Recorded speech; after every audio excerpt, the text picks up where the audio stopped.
With Gardner Minshew now being named the starter for the Las Vegas Raiders, a little bit of a shock. I mean, it really is when you think about how these two quarterbacks played in the preseason and everything. Like, I didn't feel like one deserved to start over the other. I felt like we were equally like, come on, can somebody just win this thing? But overall, I mean, just looking at these guys in the preseason side of things, 21 of 29 for a $172, a touchdown and an interception was Aidan O'Connell, and 18 for 33 for 212, a touchdown and no picks was Gardner Minshew. Now, the coaches basically went into an explanation of how they felt that, Gardner Minshew was more mature, he's a better fit for the offense, he's got that escapability that Aidan O'Connell doesn't necessarily have. And I mean, sure, but at the end of the day, it's a shock nonetheless, because you saw Aidan O'Connell be that starter for Antonio Pierce last year for all those games and everything, and was game out of the playoffs if it weren't for Gardner Minshew. Man, I guess Gardner Minshew really is the man. But overall, now that Gardner Minshew has been named the starter for the Raiders, we have to ask ourselves, okay,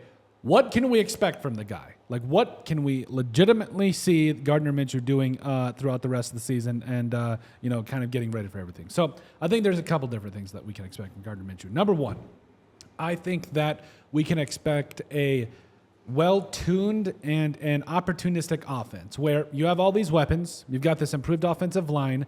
You've got Luke Getsy and Gardner Minshew, who has been known to, make some questionable decisions, but overall he's been pretty solid. Last year, I felt with the Colts, he came in and played nicely for the absence of Richardson and everything. And overall, he did have the Colts in a spot to, make the playoffs. And so I think that we can expect a balanced and opportunistic offense that, maybe can put some points on the board and let the defense do the rest. And I think that's something that is going to be, very, very salvageable. Another thing we can expect, I think to a degree, we can expect less turnovers. So it wasn't like Aidan O'Connell was horrible, but he wasn't great, if that makes sense. So last year, he had multiple interceptions in key spots that ultimately led to the Raiders losing a lot of games, whether it was the Vikings game, whether it was the Chargers game, and there were a couple of other ones in there. We're not going to dwell too much on the past. But overall, there were key moments in games where Aidan O'Connell had an opportunity to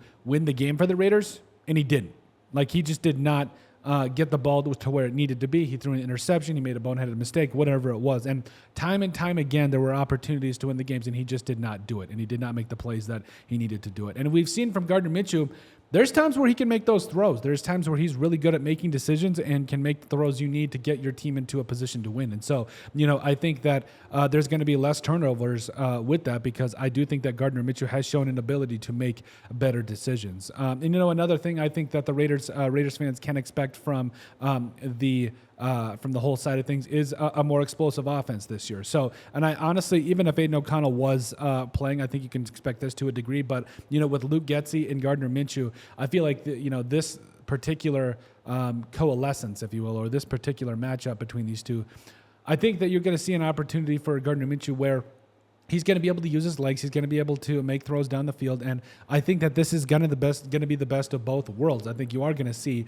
the dump downs, the long shots to Trey Tucker, and that's another thing too. And we'll get into that in a second. But you saw all those things where this could be a very dangerous offense, and I think that this could eventually lead to, with all the weapons, with the better decision making and everything. I think it's going to be a lot better for the Raiders offense this year. Also, I think we can expect a faster than expected cohesion with the receivers. Trey Tucker last year with Aidan O'Connell was the man. He found a way to, stretch the field and found a way to make plays with Gardner Minshew in a very limited amount of time, as opposed to last year where he had basically all season to coalesce and create a relationship with Aidan O'Connell. And we saw where Gardner Minshew didn't really have Devontae Adams. He had, all the other guys that were there without Adams. So yes, Jacoby Myers, Trey Tucker, Brock Bowers, Michael Mayer. If you look at the games, I can see why the Raiders were potentially more comfortable going with Minshew, because he didn't have his best player, arguably, and he was still marching the ball down the field to a degree. Now, again, I do think that I would have liked to see more ball movement against the Cowboys, but it is what it is. So overall, I think there's a lot of different things. I think you're going to see a better leadership presence. I think that he's going to put the Raiders in a better position to win. I think that he is going to take better care of the football, and I think that he is going to take chances and get the Raiders into doing what they need to do in order to win the football game. But overall, let us know what you guys think. What can we expect from Gardner Minshew being the starting quarterback for the Las Vegas Raiders? Make sure you guys like, comment, and subscribe down below, and we'll see you on the next video.